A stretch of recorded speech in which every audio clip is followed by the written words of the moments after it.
Welcome dear friends, in this video we will discuss daily current affairs MCQs of 9th February 2024. So let's start.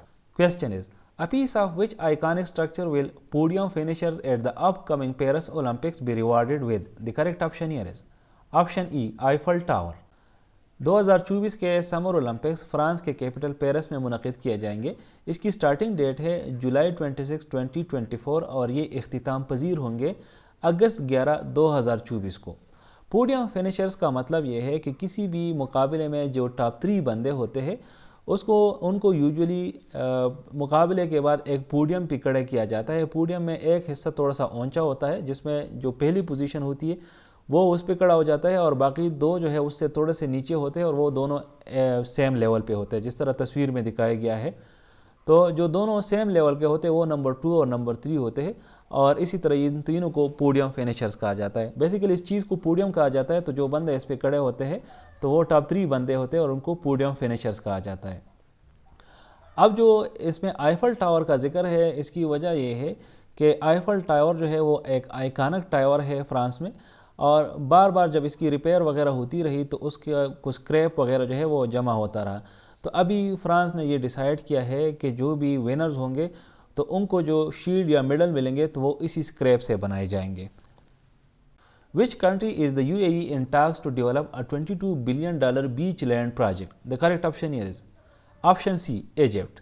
United Arab Emirates इस वक्त मिस्र के साथ एक deal discuss कर रही है कि मिस्र का जो मेडिटेरेनियन कोस्ट है वहाँ पर ये कुछ लैंड जो है वो एक्वायर करे, बेसिकली कोस्टल लैंड, और उसको फिर डेवलप करे और इनका ख्याल है कि ये $22 बिलियन का प्रोजेक्ट होगा।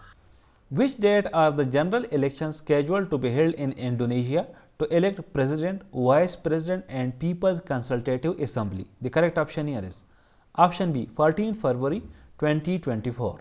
Which group claimed the capture of a third city in Myanmar's west? The correct option here is option C, Arakan Army. अरकान आर्मी बेसिकली एक एथनिक आर्म ऑर्गेनाइजेशन है म्यांमार में। इस वक्त इस ऑर्गेनाइजेशन के और म्यांमार के आर्मी के दरमियान काफ़ी लड़ाई चल रही है और रिसेंटली इन्होंने अनाउंस किया है कि इन्होंने तीसरी सिटी जो है वो म्यांमार में कैप्चर की है। What amount did the US Senate advance in aid to Ukraine and Israel on 8 February 2024 after rejecting a border deal? The correct option here is option C, $95 billion.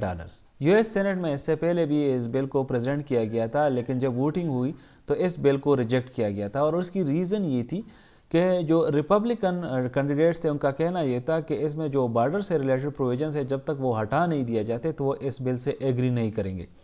ये पहले $118 billion का bill था, तो जब border provisions हटा दिए गए तो अभी ये हो गया है $95 बिलियन और अब $95 बिलियन बिल जो है इस पर जब वोटिंग की गई तो 67 इसके फेवर में चले गए और 32 इसके एंटी चले गए, लेकिन जो रिक्वायरमेंट थी डेट वाज 60, तो 60 का थ्रेशोल्ड पार हो गया और इसी वजह से ये बिल जो है ये सेनेट ने अप्रूव किया है। ये बिल जो है इसका बेसिक मकसद ये है कि इस वक्त इजराइल जो हमास से लड़ रही है और यूक्रेन जो रशिया से लड़ रही है, इसमें कोई $60 बिलियन के लगभग जो है वो यूक्रेन को फंड किए जाएंगे और कुछ बाकी जो है वो इजराइल को फंड किए जाएंगे हमास के ख़िलाफ़। 8 फरवरी 2024 को पाकिस्तान में जनरल इलेक्शंस मुनक़िद हुए। नेशनल असम्बली के 265 सीट्स पे डिफरेंट कैंडिडेट्स ने कंटेस्ट किया। अभी तक 241 सीट्स का रिज़ल्ट जो है वो फाइनलाइज हो गया है। उसमें इंडिपेंडेंट सबसे आगे है, उनका 96 है। फिर पाकिस्तान मुस्लिम लीग नून है जो नवाज़ की पार्टी है, दैट इज़ 69।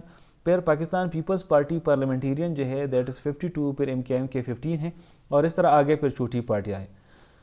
अभी जो इंडिपेंडेंट्स है ये बेसिकली इंडिपेंडेंट्स नहीं है, ये पाकिस्तान तहरीक इंसाफ यानी PTI के कैंडिडेट्स है या PTI बैक्ड कैंडिडेट्स आप इसको कह सकते हैं। लेकिन ये इंडिपेंडेंट्स इसलिए खड़े हुए थे कि इलेक्शन कमीशन ऑफ पाकिस्तान ने बल्ले का निशान तहरीक इंसाफ से छीन लिया था और उसकी रीज़न यही दी गई थी कि तहरीक इंसाफ ने as per the election commission of Pakistan rules intra party election जो है वो नहीं कंडक्ट किया था। इसी वजह से उनसे ये निशान छीन लिया गया था और फिर उनके जो कैंडिडेट्स थे उनका स्टेटस इंडिपेंडेंट रखा गया। अभी जो हुकूमत बनाने की दौड़ है तो PMLN और PPP जो है वो कोशिश कर रही है कि बाकी छोटी पार्टियों को ये इकट्ठी करके ये हुकूमत बनाए और तहरीक इंसाफ को ये साइड लाइन करे। इसके अलावा ये जनरल इलेक्शन नेशनल असम्बली के सीट्स के साथ साथ प्रोविंशियल असम्बलीज़ के सीट्स पे भी हुई थी। पंजाब के 296 सीट्स में अभी तक 280 का रिजल्ट आया है और उसमें पाकिस्तान मुस्लिम लीग नून जो है वो सबसे आगे है, दैट इज़ 133, और इसके दूसरे नंबर पर इंडिपेंडेंट्स है। इंडिपेंडेंट मतलब जो पाकिस्तानी तहरीक इंसाफ के बैक कैंडिडेट्स है, दैट इज़ 128 उनको मिले हैं। इस तरह सिंध असम्बली में पाकिस्तान पीपल्स पार्टी सबसे आगे है, 82 सीट्स हैं उनके, फिर MKM पाकिस्तान है, दैट इज़ 24। KP असम्बली में इंडिपेंडेंट सबसे आगे है, आउट ऑफ 113 सीट्स 106 का रिज़ल्ट आया है, और इंडिपेंडेंट्स का जो सीट्स इंडिपेंडेंट्स ने जो हासिल किए हैं दैट इज़ 86, और इसके बाद JUF दूसरी नंबर पे है, दैट इज़ 7। यहाँ पर भी इंडिपेंडेंट्स का मतलब पाकिस्तान तहरीक इंसाफ है। इसके अलावा बलूचिस्तान का जितना रिज़ल्ट आया है 51 सीट्स में से 42 का, तो पीपल पार्टी सबसे आगे है, उनके साथ 9 सीट्स है, जबकि PMLN के साथ 8 है, और इसके अलावा इंडिपेंडेंट्स के साथ 6 है। Thank you for watching this video, stay blessed.